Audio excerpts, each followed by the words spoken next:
اعوذ باللہ من الشیطان الرجیم بسم اللہ الرحمن الرحیم۔ اللہ تبارک و تعالیٰ کے نام سے شروع جو بڑا مہربان اور نہایت رحم کرنے والا ہے۔ ایک ایسی قوم جس پر اللہ تبارک و تعالیٰ نے اپنا دردناک عذاب نازل فرمایا اور اس قوم کے تمام لوگوں کو بندر بنا دیا۔ اس قوم کے لوگ کون سا ایسا گناہ کرتے تھے جس کی وجہ سے اللہ تبارک و تعالیٰ نے ان پر دردناک عذاب نازل فرمایا، اور یہ لوگ بندر بننے کے بعد کتنی دیر زندہ رہے اور پھر ان کو کس قدر دردناک موت آئی۔ جب یہ لوگ بندر بن گئے تو یہ لوگ اپنے عزیز و اقارب کو دیکھ کر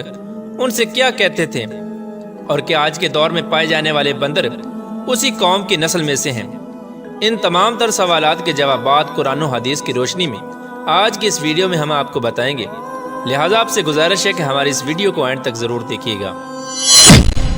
انسانوں کے بندر بننے کی ابتدا حضرت داؤد علیہ السلام کے دور سے ہوئی۔ اس واقعے کا پس منظر کچھ یوں ہے۔ حضرت داؤد علیہ السلام اور ان کی قوم سمندر کے کنارے ایلا نامی گاؤں میں رہتے تھے، اور ان کی تعداد 70,000 کے قریب تھی۔ یہ قوم بڑی ہی خوشحال تھی اور اللہ تبارک و تعالیٰ کی فرما بردار قوم تھی۔ اس قوم کو اللہ تبارک و تعالیٰ نے بے شمار نعمتوں سے نوازا تھا۔ ہر طرف سرسبز و شاداب باغات اور ہر طرف ہریالی ہی ہریالی تھی، اور اللہ تبارک و تعالیٰ کی بے پناہ کرم نوازی تھی۔ یہ لوگ اپنی اس زندگی میں بہت ہی خوش تھے۔ حضرت داؤد علیہ السلام کی قوم چونکہ سمندر کے کنارے رہتی تھی تو اللہ تبارک و تعالیٰ کا ان پر یہ خاص کرم تھا کہ سمندر کے اس کنارے پر بے پناہ مچھلیاں آتی تھیں جن کا یہ لوگ کاروبار کرتے تھے اور بہت ہی خوشحالی والی زندگی گزارتے تھے۔ جب یہ قوم اللہ تبارک و تعالیٰ کی نعمتوں کی وجہ سے خوشحال ہو گئی تو اللہ تبارک و تعالیٰ کی نافرمانی پر اتر آئی اور طرح طرح کے گناہوں کے اندر مبتلا ہو گئی۔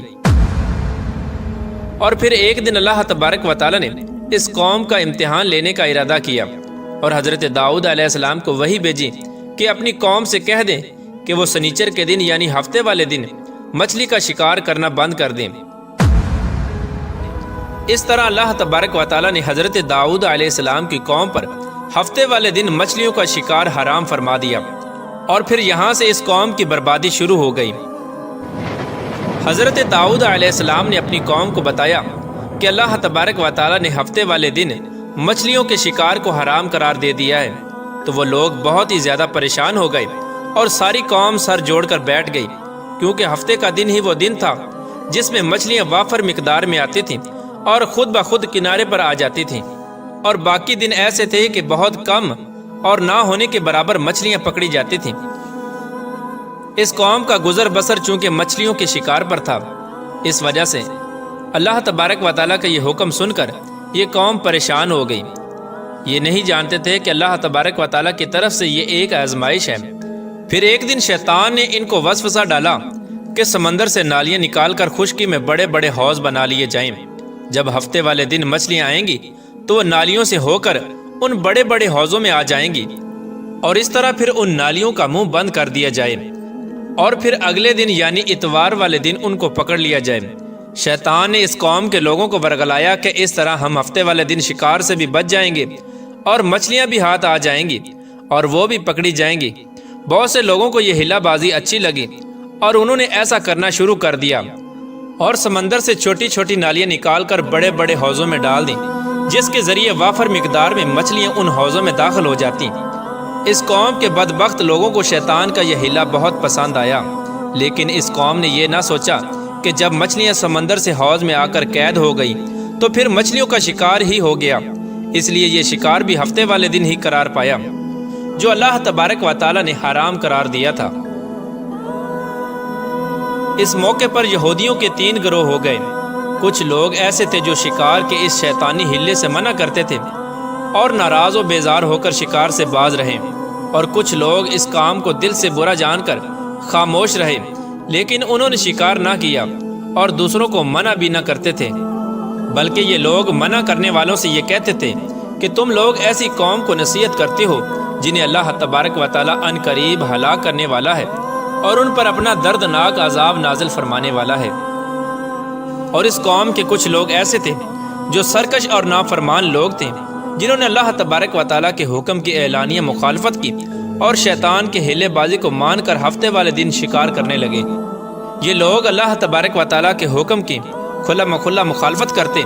اور ہفتے والے دن مچھلیوں کا شکار کر کے ان کو کھایا کرتے اور بیچا کرتے۔ پیارے دوستو، حضرت داؤد علیہ السلام کی قوم کے 1200 ایسے نافرمان افراد تھے جو منع کرنے کے باوجود بھی ہفتے کو ان نالیوں کے ذریعے شکار کرتے رہے۔ حضرت داؤد علیہ السلام نے ان 1200 نافرمانوں کو اللہ تبارک و تعالیٰ کے عذاب سے ڈرایا کہ وہ اللہ تبارک و تعالیٰ کی اس نافرمانی سے باز آ جائیں، لیکن وہ لوگ باز نہ آئے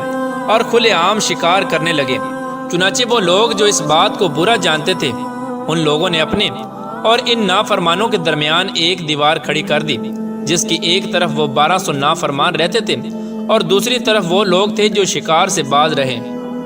حضرت داؤد علیہ السلام نے اپنی اس قوم کے نافرمانوں کو بارہا سمجھایا، لیکن یہ لوگ اپنی نافرمانی سے باز نہ آئے اور اسی طرح اللہ تبارک و تعالیٰ کی نافرمانی کرتے رہے اور شکار کرتے رہے۔ پھر ایک دن حضرت داؤد علیہ السلام نے غضبناک ہو کر شکار کرنے والوں پر لعنت فرما دی۔ اس کا اثر یہ ہوا کہ ایک دن خطا کاروں میں سے کوئی بھی اپنے گھر سے باہر نہ نکلا۔ یہ منظر دیکھ کر کچھ لوگ ان کی دیواروں پر چڑھ گئے تاکہ معلوم ہو سکے کہ وہ لوگ کس حال میں ہیں۔ جب ان لوگوں نے ان نافرمانوں کو دیکھا تو وہ سب کے سب بندر کی صورت میں مسخ ہو چکے تھے۔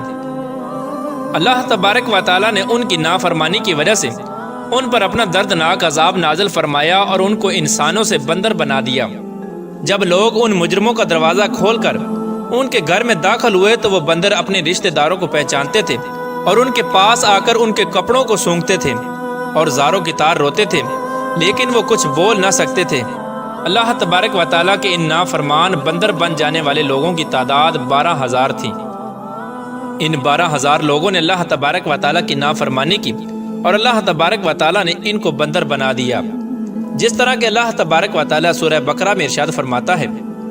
اور بے شک ضرور تمہیں معلوم ہے تم میں کہ وہ جنہوں نے ہفتے میں سرکشی کی